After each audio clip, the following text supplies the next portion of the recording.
The world is on fire. The Middle East is being torn up by war and terrorism that have forced millions of people to flee. Syria looks like the disaster of a generation.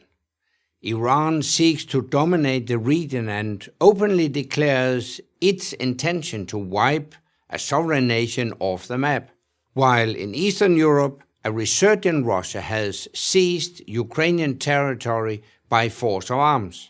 China is flexing its muscles against its neighbors around the South China Sea. There is only one nation in the world capable of putting out these fires. That nation is, of course, the United States. Many Americans will argue, understandably, that this is not fair. It may not be fair, but it is a fact. Only America has the diplomatic reach, the financial resources, and the firepower to lead the free world against the autocrats, rogue states, and terrorists that are trying to overwhelm it. As the Prime Minister of Denmark from 2001 to 2009, and the Secretary General of NATO from 2009 to 2014, I know how important American leadership is.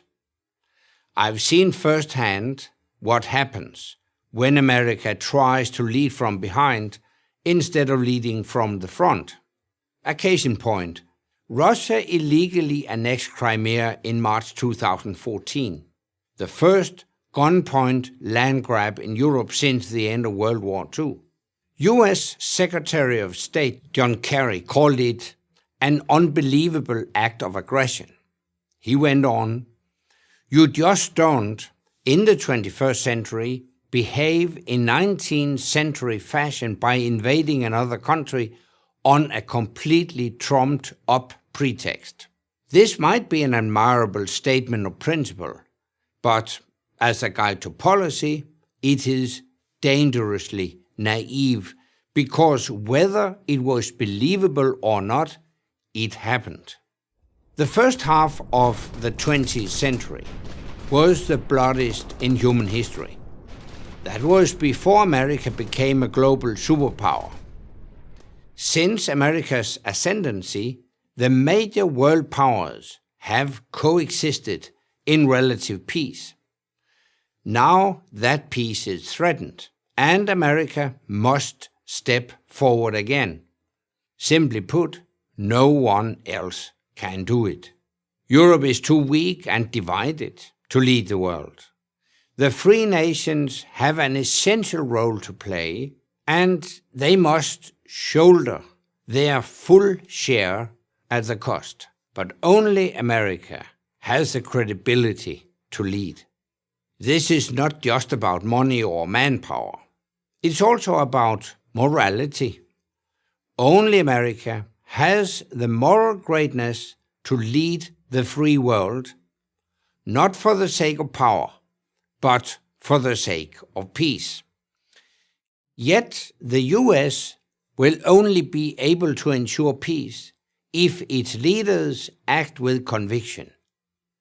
If the world even thinks that America lacks the will to use force or enforce its red lines, it leaves a vacuum that will be filled by corrupt autocrats, rogue states, and murderous terrorists. As tempting as retreat might be, it won't make America and the other freedom-loving countries safer or more prosperous. History shows us the bad guys don't stay in their own neighborhoods. We only need to look at Pearl Harbor or 9/11 to be reminded that the safety of Americans is deeply connected to the rest of the world. And the stability that has permitted the vast and worldwide economic expansion since World War II, an expansion that has lifted billions of people out of poverty, could not have happened if America had not guaranteed it. But freedom, stability, and prosperity don't come for free. And They are not the norm, they are the exception. An American retreat will unleash a new plague of dictators and oppressors who seek to undo all the good America has done to secure peace and prosperity around the world for decades.